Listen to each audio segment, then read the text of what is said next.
Olá, eu sou a Aline Fernandes, enfermeira obstetra da Home Baby Assessoria. Eu sou consultora do aleitamento materno, consultora do sono infantil e instrutora de Chantala. E eu estou aqui agora para falar para vocês referente à amamentação. Aline, para você, qual é o segredo da amamentação? Gente, cuidado com as mamas. Isso é fundamental lá no comecinho, início da amamentação, para que a mãe possa ter sucesso, consiga prosseguir até o tempo que ela determinar que irá amamentar o seu bebê. Então, para começarmos, nada mais importante do que eu te explicar como funciona a mama por dentro. Porque a área da amamentação é uma área que existem muitos palpites, o que serviu para mim não necessariamente vai servir para você.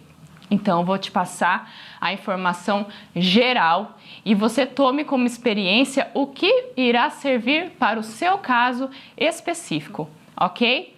Então, eu vou mostrar para vocês, aqui é a mama e eu vou ensinar como funciona a parte interna da mama. Por quê? Quando você se deparar com algum problema, algum obstáculo, você já vai saber, isso está acontecendo comigo e é desta forma que eu irei resolver. E não de acordo com o que alguém já passou, uma experiência que já teve. Então, aqui é a mama, eu vou mostrar a parte interna. Aqui é a parte interna da mama. O seio, ele funciona como se fosse um cacho de uva. Tem várias bolinhas, que são chamadas de alvéolos. É onde o leite é produzido e armazenado. Para que haja a saída do leite pelo bico, ele passa pelos canais, como se fossem os canudinhos, chamados ductos. Então, para que serve o bico? Gente, o bico é literalmente para a saída do leite. Ponto.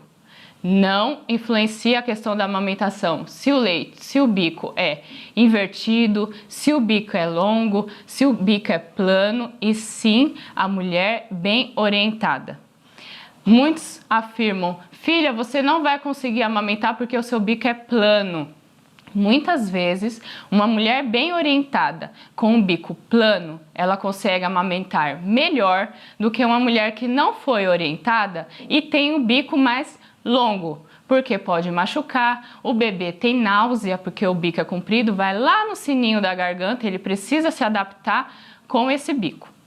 Então, referente aos cuidados com as mamas, muitas mães erram em relação às compressas, tá? Então, nós temos a questão da compressa quente. Gente, o que acontece? Eu vou dar um exemplo para vocês. Eu tenho uma veia, a veia é bem fininha, eu quero puncionar essa veia. Como que eu faço para essa veia dilatar? Eu posso vir e fazer uma compressa quente local, vasodilatação, a veia vai dilatar. Então, com a mãe que está com a mama empedrada, ela recebe orientação de alguma pessoa que já passou por essa situação.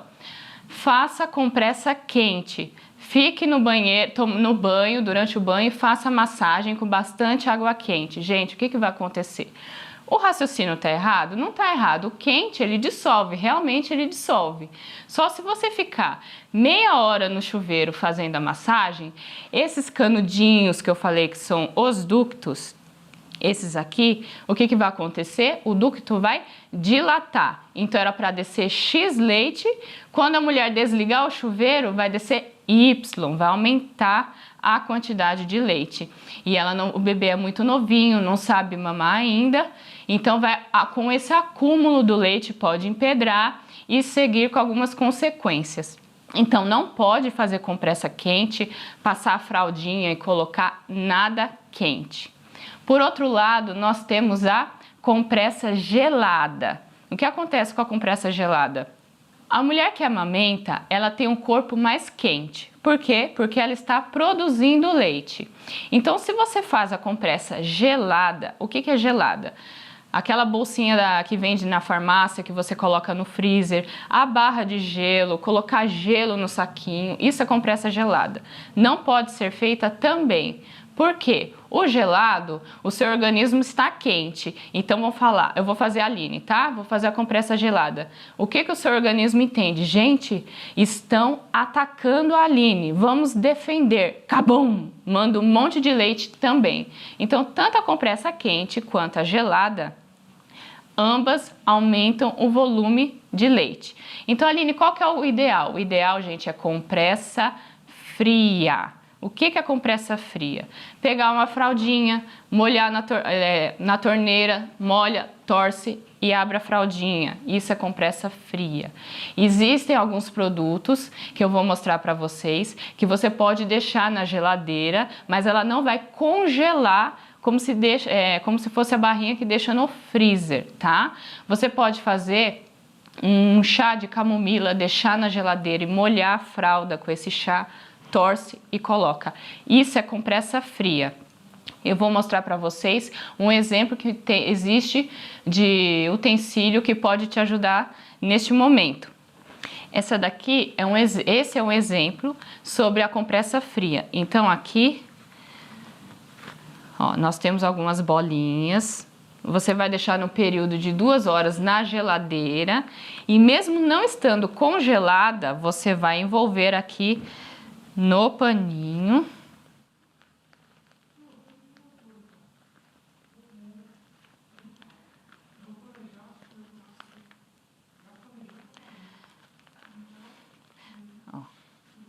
No paninho. Então, esse paninho faz com que não haja contato direto com o tecido da mama e assim não vai aumentar exageradamente a quantidade de leite. Então, dica número 1 em relação às compressas. Massagem das mamas. Dica número 2. Muito importante, gente. Palpar a mama sempre antes de amamentar o bebê. Como eu falei na dica número 1, nós temos os ductos, que é onde é realizada a passagem do leite, o transporte dos alvéolos para o bico. Então, antes de amamentar, a mulher precisa palpar a mama. Tem mulheres que enchem mais a mama fica bem redondinha, eu brinco que é a mama de formato de maçã. E tem mães que enchem mais, fica bem gordinha a região areolar. O que é a região areolar? É esse disquinho aqui que fica mais escuro, tá? Então, se eu for oferecer para o bebê uma região areolar, a areola rígida, igual uma parede, o bebê ele vai tentar fazer a pega correta, a pinça, e vai escorregar sempre para a região do bico. Isso ocasiona fissura mamilar, que é os rachados, machucados, tá bom? Então, primeiramente, como é realizada a massagem? Sempre da areola para a região axilar, tá? Por onde que sai o leite? Pelo bico. Então, se eu começar a fazer a massagem, digamos que a minha mama está toda empedrada. Se eu começar a fazer a massagem pela região axilar, o leite vai sair? Não. Por quê? Porque essa parte da frente está congestionada. Então, eu preciso começar da região areolar. Então, eu vou fazer pressão, como se fosse uma drenagem. Eu vou pressionar aqui um certo tempo e vou mudando a posição. Qual que é o objetivo dessa drenagem? Deixar a área da areola bem flexível, bem molinha, para que o bebê não fique com a boca no bico. Terminando a região areolar, eu vou palpar a mama. Palpar, não é pianinho, tic, tic, tic, tic, tic. Vou palpar a mama. Qual o objetivo aqui? Procurar alguma região enrijecida. Eu sempre falo com as mães, faz assim com a língua, ó. Eu pressiono a bochecha assim, ó.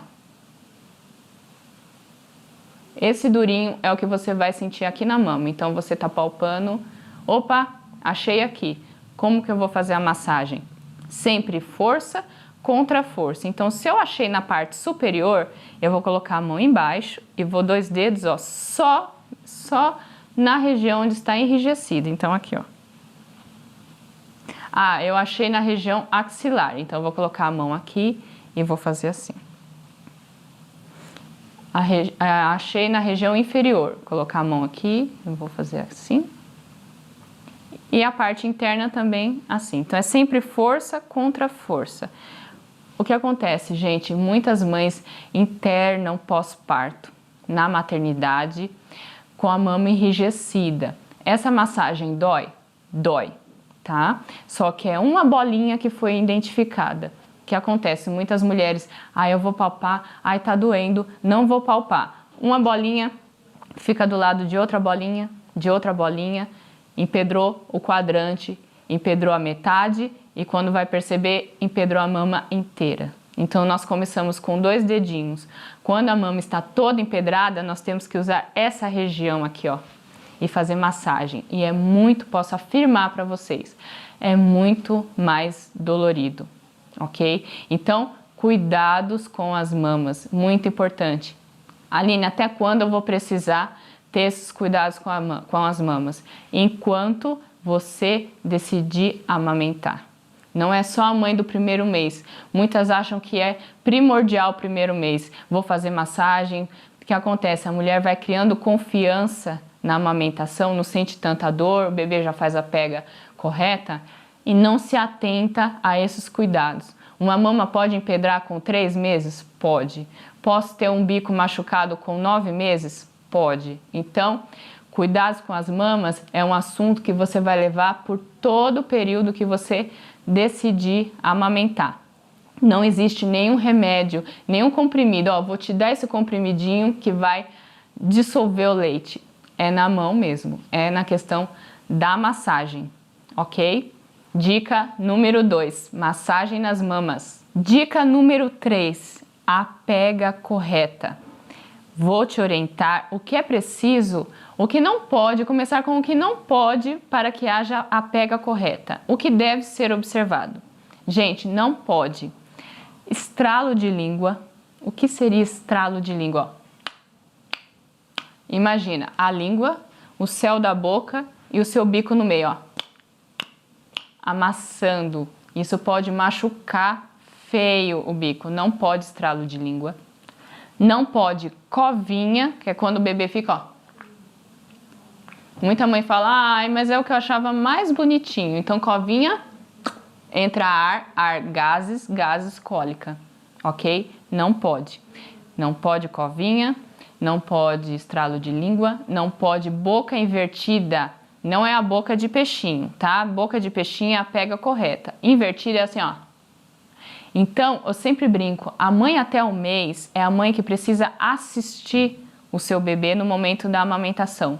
Não é a mãe da novela, não é a mãe do WhatsApp, não é a mãe do Instagram. Ela precisa estar assistindo a mamada. Por quê? Pode acontecer, no momento da pega, o bebê faça certinho a boquinha de peixinho. E de repente a mulher começou a assistir televisão, o bebê inverteu a boca e ela nem percebeu. Com o término da mamada, o que vai acontecer? Bico fissurado, machucado, tá? E também não pode ser e nem ficar vibrando com a boquinha. Tudo isso não estimula a descida, a produção do leite. Lembrando que em relação à quantidade de leite, o peito ele é fábrica, não é estoque. Ok? Então muitas pessoas falam, você tem um peito pequeno, você não vai conseguir, você não vai ter um volume adequado de leite. Seu peito é assim, seu peito é assim. Gente, não existe isso. Muitas mulheres com peito desse tamanho, o bebê, é uma bola, porque é produção, tá? Não é estoque, é fábrica. Então, qual é o momento, Aline, qual é o momento que eu preciso, eu vou sentir diferença na questão de fazer essas massagens? O que eu vou sentir? É no período da apojadura. O que seria a apojadura? A descida do leite propriamente dito. Então, ela saiu do comecinho, que era o colostro, e passou a ser aquele leite mais gorduroso, aquele leite de caixinha, que eu brinco, aquele leite bem branquinho. Isso acontece entre 48 a 72 horas. E aí que pega. O que acontece entre 48 e 72 horas, a mãe está na maternidade, tem a ajuda da enfermagem, toca a campainha, mas está tudo bem. Dentro desse período, 48 a 72 horas, que é a descida do leite, onde o bicho pega, onde que ela tá? Em casa, sozinha, sem a orientação de um profissional. Então, quais são os sintomas da apojadura? Eu vou falar o geral, os sintomas da apojadura, mas o que eu vou sentir não é necessariamente o que você vai sentir. Você pode sentir todos os sintomas que eu vou falar, você pode sentir apenas um sintoma, e tem mulheres, por incrível que pareça, não passam pela fase da apojadura. E aí requer a ajuda de um profissional para ajudar da melhor forma a estar estimulando a descida do leite. Então, sintomas da apojadura: febre, mas não é a febre da questão de infecção. Ela está dentro desse período, 48 a 72 horas. Febre, calafrios, então a mulher fica tremendo, calafrios, a mama fica bem cheia, volumosa e quente. Esse quente vem a questão das dicas que eu já falei em relação à compressa fria. Ajuda bastante para dar sensação de alívio para a mulher. Então, dica número 3, pega correta. Como seria a pega correta? Aqui eu vou demonstrar com a posição tradicional para amamentação. Então, eu vou pegar o bebezinho. A pega correta tem que ficar viradinho, barriga com barriga. Por que barriga com barriga? Imagina você, como que você toma água? Você segura o copo e toma assim. Se você tomar assim, ó, você consegue? Olha aqui o pescoço, como é que fica, ó. Machuca. Então, sempre direcionar o bebê para a mama. Então, barriga com barriga, bem acomodado aqui nos braços da mãe. Mama em C, eu vou colocar na boquinha do bebê. Então, a pega correta não tem tudo que eu falei anteriormente: estralo de língua, boca invertida, covinha. O queixinho fica bem encostadinho na mãe, a boca de peixinho bem aberta, e é neste momento que a mulher vai assistir o bebê mamando e vai observar. Se o bebê inverter o lábio, ela vai corrigir o lábio superior, ela vai puxar para corrigir o lábio superior. Em relação ao lábio inferior, muitas mães erram, porque ninguém consegue abrir a boca puxando aqui, ó. Ninguém abre. Então, é preciso que a mãe venha e coloque o dedo no queixo do bebê e faça assim, ó. Então, é nesse ossinho aqui que ela vai puxar a boquinha do bebê. Não é aqui, ó. Ah, enfermeira, ó, o bebê não abre a boca, o bebê não abre a boca. Pela lateral não vai mesmo. Tem que colocar o dedo no queixinho e puxar. Então, esse é o segredo para a pega correta. Dica número 3. Sucesso para a amamentação.